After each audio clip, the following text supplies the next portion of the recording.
नमस्कार, विशेष मध्ये आपल्या सगळ्यांचं स्वागत। मी प्रसाद काथे। तुम्ही काही दिवसांमध्ये गणपती बाप्पाच्या आगमनाची तयारी करायला लागाल।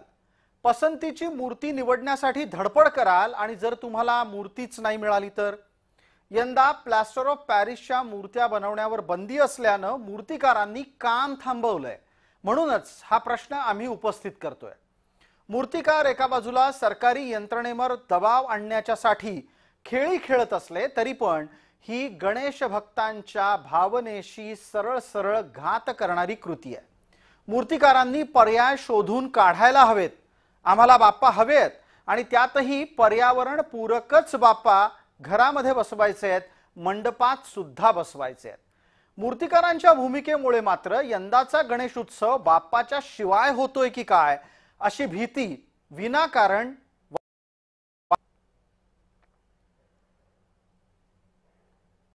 कोकण आणि गणपती हे एक भावनेचं, श्रद्धेचं, जिव्हाळ्याचं समीकरण। या पलीकडे जाऊन हा गणपती आता महाराष्ट्राचंही श्रद्धास्थान आहे। त्याच पलीकडे तो जगात सुद्धा महाराष्ट्राची ओळख म्हणून पोहोचलाय। कोकणवासियांमध्ये गणेशोत्सवाच्या काळात आणि नंतरही उत्सवाशी निगडीत अनेक व्यवसाय सातत्याने चालत असतात। पीओपीच्या मूर्तीची निर्मिती फक्त गणेशोत्सवाच्या काळातच होते असं नाही, तर त्याची प्रक्रिया वर्षभर सुरू असते। रायगडातलं पेण हे तर गणेश मूर्तींचं माहेरघर। मात्र पीओपी बंदीच्या शासनादेशामुळे गणेश मूर्तींची निर्मिती करणारं पेण चिंतेत सापडलंय। सध्या इथं अनेकांना आपल्या रोजगाराचं काय होईल असा प्रश्न आहे। अनेकांनी तर सरकारी आदेश शिरसावंद मानत गणेश मूर्ती कारखाने बंद ठेवले आहेत। जर का माझ्यासारखा एक कारागीर एक पेंटिंग करू शकतो, तो मातीचं काम नाही करू शकत, माती काम मला येतच नाही, तर माझं कुटुंब असे लाखो परिवार आहेत। जर का हे पीओपी बंद झाली तर लाखो परिवार काय करतील मला सांगा। गव्हर्नमेंटने याचा पण विचार करायला पाहिजे की नको? हा असे मग त्यासाठी मोर्चा केलाय ना। हा मग आता तो काय निर्णय होईल तो पण माझं असं डायरेक्ट म्हणणं आहे की पीओपी चालू व्हायलाच पाहिजे, नाहीतर माझ्यासारखे लोक मरतील, असे लाखो करोडो माणसं मरतील। स्वाभाविकरित्या जिथं मोठ्या संख्येनं आंदोलन उभं राहतं, विरोधक त्याचा फायदा घेतात आणि आत्ताच्या घडीला पीओपीच्या मूर्तिकारांच्या पाठीशी आपण आहोत असं दाखवण्यासाठी ठाकरे गट आक्रमक झालाय। 24 तास ही मिरवणूक जेव्हा जाते तेव्हा करोडो लोक त्या मिरवणुकीमध्ये सहभागी होतात। हे पीओपीच्या मूर्तीशिवाय शक्य नाही आणि त्यामुळे काल जाऊन जे आश्वासन दिलं ते त्याच्याऐवजी सीपीसीबी कडे जाऊन का नाही दिलं? वर सुद्धा यांचंच सरकार आहे, खाली सुद्धा यांचंच सरकार आहे। आता आम्हाला असं बोलून उपयोग नाहीये। अध्यक्ष महोदय, माझा सरळ सोपा प्रश्न आहे, माझा सरळ सोपा प्रश्न आहे की आपल्याला पीओपीवर किती दिवस आपल्याला सण समारंभामध्ये आपण व्यत्यय का आणतोय? हा विषय अतिशय महत्त्वाचा आहे, हा विषय अतिशय महत्त्वाचा आहे, यावर मला उत्तर पाहिजे। पीओपीच्या मूर्तींमुळे प्रदूषण होत नाही असं म्हणणारे काही एनजीओ आणि काही शास्त्रज्ञांचं म्हणणं त्यांनी मांडलं। मी त्यांना सांगितलं की त्याचं जे काही लेखी आपल्याकडे शास्त्रीय कारणे असतील ती माझ्याकडे द्यावी। त्याचबरोबर ती कारणे आम्ही सीपीसीबीला पाठवू आणि त्याच्यानंतर आम्ही निर्णय घेऊ, कारण हा विषय आपल्यासाठी भावनिक देखील आहे, रोजगाराचा देखील आहे। हा सगळा विषय उभा ठाकलाय तो एका न्यायालयीन निर्देशामुळे, कारण प्लास्टर ऑफ पॅरिसच्या विरोधामध्ये न्यायालयात याचिका दाखल करण्यात आली होती। ही याचिका तसं पाहायला गेलं तर ताजी नाही, खूप जुनी होती। त्या निमित्तानं न्यायालयानं सांगितलं की राज्यात कुठेही यंदापासून पीओपीच्या मूर्ती बनवता येणार नाहीत आणि विसर्जितही करता येणार नाहीत। सार्वजनिक मंडळांना पीओपीच्या मूर्ती स्थापनही करता येणार नाहीत आणि तशी हमी सुद्धा द्यावी लागेल।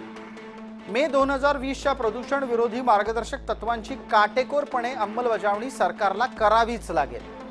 सार्वजनिक गणेश उत्सव तसंच नवरात्र उत्सवांच्या मूर्तींबाबत हे निर्बंध लागू असतील। याचिकेची सुनावणी करताना पीओपी मूर्तीवर प्रतिबंधाचे आदेश देण्यात आलेले आहेत।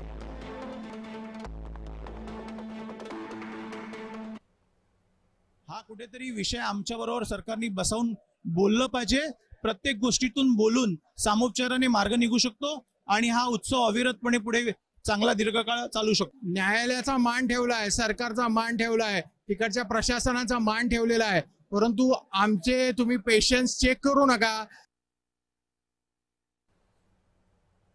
एका बाजूला शाडूचे मूर्तिकार आहेत, दुसऱ्या बाजूला पीओपीचे मूर्तिकार पीओपीच्याच मूर्ती का हव्यात असा आग्रह धरतायत. त्याची कारण आहेत. त्यांचं म्हणणं आहे की शाडू आणि पीओपी हे परस्परांना पर्याय ठरू शकत नाही. शाडूची मूर्ती ही 1 फुटाची असेल तर ती साधारण 15 किलो वजनाची असू शकते, पण त्याच्या तुलनेमध्ये पीओपीचीच तेवढी मूर्ती ही कमी वजनाची असते. वजनदार उत्सवी मूर्ती बनवली तर ग्राहक मिळत नाहीत असा मूर्तिकारांचा तर्क आहे. प्लास्टर ऑफ पॅरिसची मूर्ती भव्यही बनू शकते, हलकी सुद्धा असते. उंच मूर्ती बनवण्यासाठी पीओपीलाच मूर्तिकार म्हणूनच पसंती देत आलेले आहेत.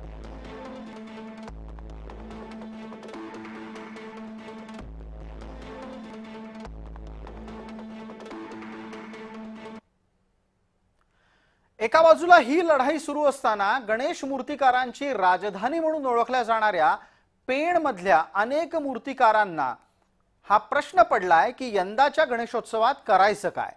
ज्यांनी कारखाने बंद केलेले आहेत त्याचा थेट परिणाम यंदाच्या मूर्तींच्या व्यापारावर होणार आहे.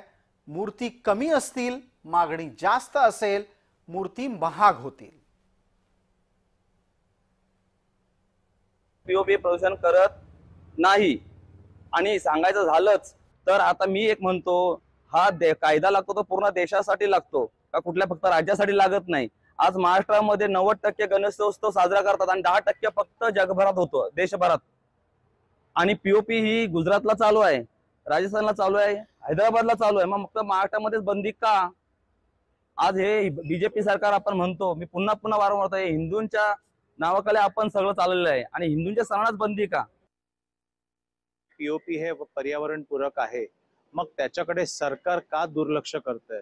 त्यामुळे मला असं वाटतं की सरकारने कुठेतरी माती परीक्षण करून घ्यावं, शाडू मातीचंही परीक्षण व्हावं, पीओपीचंही परीक्षण व्हावं आणि त्यातून जो निर्णय येईल तो त्यांनी सगळ्यांपुढे जाहीर करावा.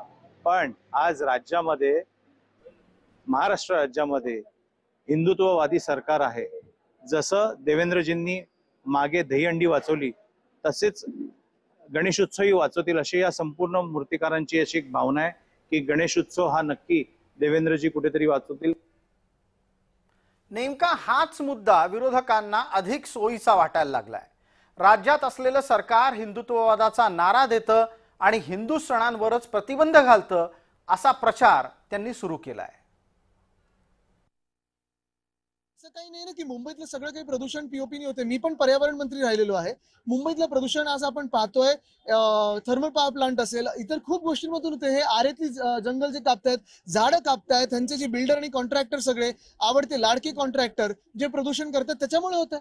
आणि पीओपी साठी कांदिवलीच्याच वेळी मी विचारला होता प्रश्न, चारकोपच्या वेळी. आता पण आपण पाहतोय तोच प्रश्न मी उपस्थित करतोय, ही समिती गठीत कधी होणार, ह्याचं निकाल कधी येणार? कारण पीओपीच्या मूर्त्या काही गणपतीच्या 1 आठवड्या आधी नाही बनत, त्याच्या खूप आधी बनतात. 2-3 महिने आधीपासून बनायची पूर्ण, म्हणजे 1 वर्ष तर पूर्ण प्रक्रिया चालते. 2-3 महिने आधी हे तयार होतं. पीओपीचे गणेश मूर्तिकार आपल्या भूमिकेवर अडले असताना पर्यावरण समर्थकांच्याही भूमिका आपल्याला लक्षात घ्याव्या लागतील. दोघांचे तर्क आमने सामने आहेत. मुंबईमध्ये उंच गणेश मूर्ती बनतात असा तर्क जे देतात त्यांच्यासाठी उत्तर असतं की मोठ्या मूर्ती फक्त मुंबईतच बनतात असं नाही, मुंबई बाहेर सुद्धा मोठ्या मूर्ती बनतात. शाडू वापरून उंच मूर्ती अशक्य आहेत असं तर्क देणाऱ्यांना उत्तर दिलं जातं की शाडू विरुद्ध पीओपीच्या वादावर बंगालमध्ये तोडगा निघालेला आहे.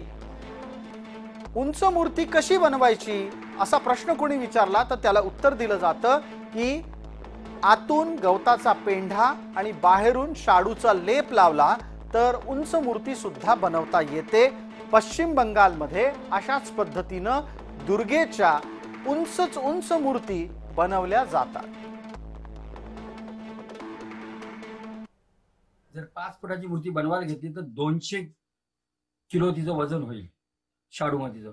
त्याकरता फक्त एकच पर्याय असा आहे की कलकत्त्यामध्ये ज्या आंबा मातीच्या मूर्ती बनवतात त्यामध्ये पेंडा टाकला जातो आणि त्याच्यावर लेपन केलं जातं. म्हणजे जसं आपण गाईचं शेण कसं लिपतो त्याप्रमाणे शाडू माती त्या मूर्तीच्या आकारात लिपता येते आणि नंतर त्याला आकार देता येईल. ते वजन कमी होईल. पण जास्त मोठ्या मूर्त्या असतील तरी पण त्याच्यामध्ये तुम्हाला वजन हे वाढणारच. अजून एक दुसरा प्रयोग आहे. तो प्रयोग असा आहे की ते शाडू मातीला गमामध्ये भिजवून ठेवतात आणि तो हलका होतो.